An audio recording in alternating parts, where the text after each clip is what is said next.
laws drew hundreds to Richmond today. A Senate committee listened to testimony on a bill that would require background checks on all buyers at the gun show. It was rejected last week by a House committee, so now activists on both sides are turning up the pressure. Julie Carey has our story. We are a social movement fueled by outrage, not money.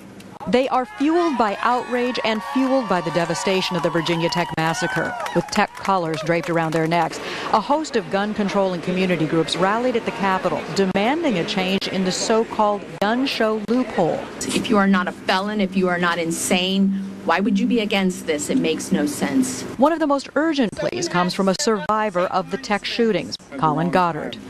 It happened at a time here in Virginia where it is very easy for people to purchase weapons, insane people, and to do things, terrible things to people.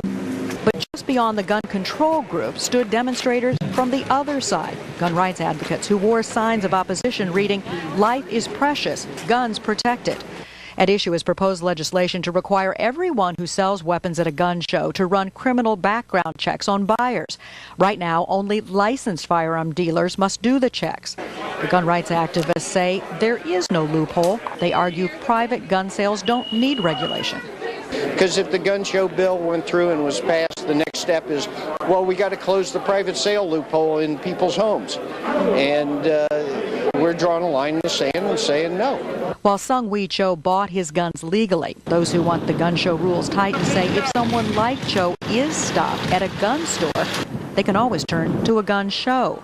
Woodbridge resident Lily Habtu is another survivor of Cho's rampage. The outward scars of the attack still visible. There's so many people that are mentally ill. There's so many people who are dangerous, and they without this bill being passed, they still have access to get guns and to wreak havoc on our lives. And that's my biggest fear, for anyone to suffer like I have. But gun rights supporters say new restrictions on gun shows won't stop criminals like Cho intent on killing.